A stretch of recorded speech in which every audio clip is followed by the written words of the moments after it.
Assalamualaikum warahmatullahi wabarakatuh. Kami dari kelompok 8 yang beranggotakan saya Epi Widyaningsi dengan NPM 24220009 dan saya Nazara Salma dengan NPM 24220005 dari Prodi Pendidikan Sejarah, mata kuliah Pengantar Ilmu Sosial. Tujuan pembuatan video ini untuk memenuhi tugas yang diampu oleh Bapak Dr. Johan Setiawan MPD. Oke, selanjutnya kita langsung ke materi. Yang pertama ada pengertian ilmu politik, yaitu ilmu politik merupakan ilmu yang mempelajari suatu segi khusus dari kehidupan masyarakat yang menyangkut soal kekuasaan. Secara umum, ilmu politik ialah ilmu yang mengkaji tentang hubungan kekuasaan baik sesama warga negara, antar warga negara dan negara, maupun hubungan sesama negara. Yang menjadi pusat kajian adalah upaya untuk memperoleh kekuasaan, usaha mempertahankan kekuasaan, penggunaan kekuasaan tersebut, dan juga bagaimana penghambat penggunaan kekuasaan. Oke, selanjutnya yang pertama ada ilmu politik mempelajari beberapa aspek seperti A. Ilmu politik dilihat dari aspek kenegaraannya adalah ilmu yang mempelajari negara, tujuan negara dan lembaga-lembaga negara serta hubungan negara dengan warga negara yang hubungan antar negara. Yang B, ada ilmu politik dilihat dari aspek kekuasaannya adalah ilmu yang mempelajari ilmu kekuasaan dalam masyarakat, yaitu sifat, hakikat, dasar, proses, ruang lingkup, dan hasil dari kekuasaan. Yang C yaitu ilmu politik dilihat dari aspek kelakuan politik, yaitu ilmu yang mempelajari kelakuan politik dalam sistem politik meliputi budaya politik, kekuasaan, kepentingan, dan kebijakan. Yang kedua, konsep-konsep pokok yang dipelajari dalam ilmu politik.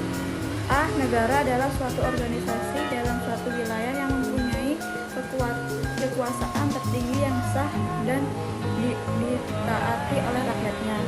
B. Kekuasaan adalah kemampuan seseorang atau suatu kelompok untuk mempengaruhi tingkah laku orang atau kelompok lain sesuai dengan keinginan dan perilakunya. C. Pengambilan keputusan adalah sebuah pilihan di antara beberapa alternatif, sedangkan istilah pengambilan keputusan menunjukkan pada proses yang terjadi sampai keputusan itu tercapai. Oke, selanjutnya yaitu A. Metode penelitian dalam ilmu politik. Yang pertama, observasi. Observasi melibatkan pengamatan langsung terhadap fenomena politik di lapangan seperti perilaku pemilih, tindakan aktor politik, dan proses legislatif. Peneliti dapat terlibat secara pasif atau aktif. Yang kedua ada wawancara, adalah teknik pengumpulan data yang dilakukan melalui tanya jawab dengan narasumber yang relevan seperti politisi, pejabat publik, atau warga yang terlibat dalam peristiwa politik. Wawancara dapat bersifat terstruktur, semi struktur, dengan beberapa pertanyaan kunci, atau tidak struktur, lebih informal.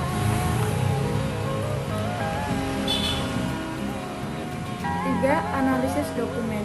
Analisis dokumen melibatkan pengkajian terhadap berbagai jenis teks tertulis seperti konstitusi, peraturan pemerintah, laporan kebijakan, media massa, dan arsip sejarah.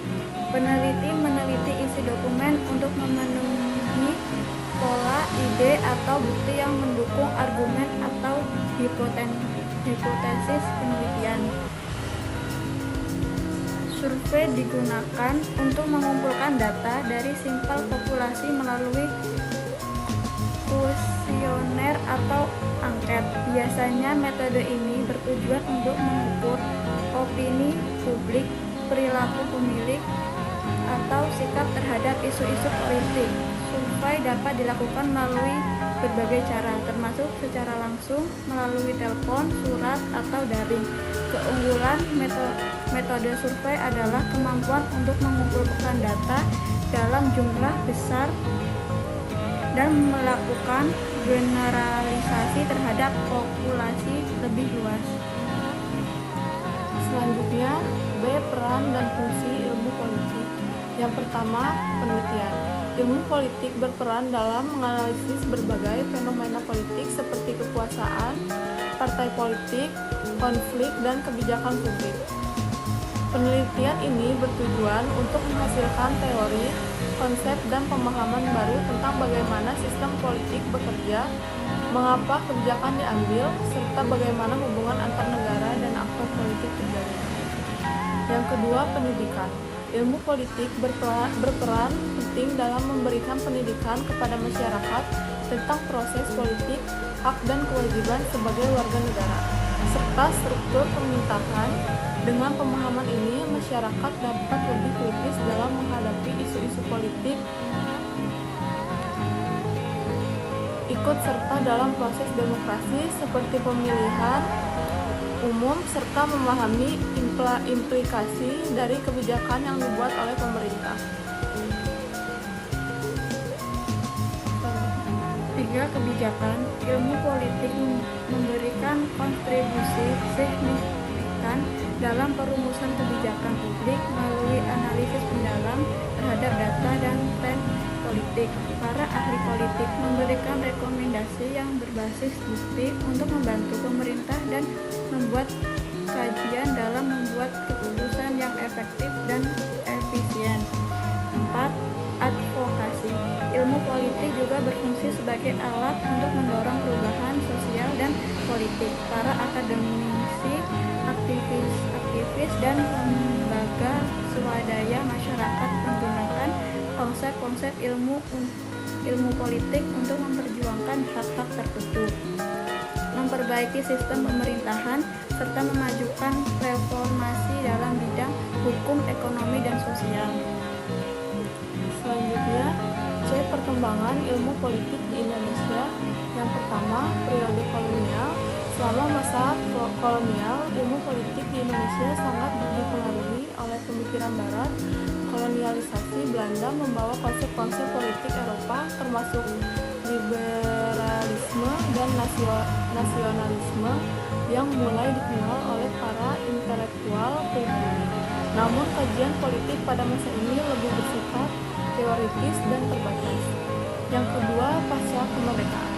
Setelah kemerdekaan pada tahun 1945, Indonesia menghadapi tantangan untuk membangun sistem politik nasional yang demokratis.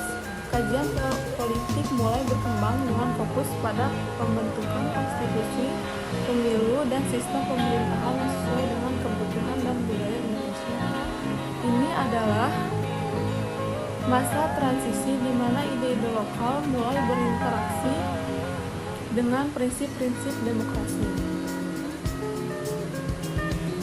3. Era reformasi. Dengan dimulainya era reformasi pada tahun 1998, ilmu politik di Indonesia mengalami perkembangan pesat. Proses demokratisasi membuka ruang bagi diskusi politik yang lebih luas, partisipasi masyarakat, dan penelitian yang lebih mendalam tentang politik lokal dan global. Era ini juga ditandai oleh peningkatan jumlah lembaga penelitian dan universitas yang menawarkan program studi ilmu politik serta menguatkan masyarakat sipil. Oke, sekian penjelasan dari kami. Kurang lebihnya mohon maaf. Saya akhiri. Wassalamualaikum warahmatullahi wabarakatuh.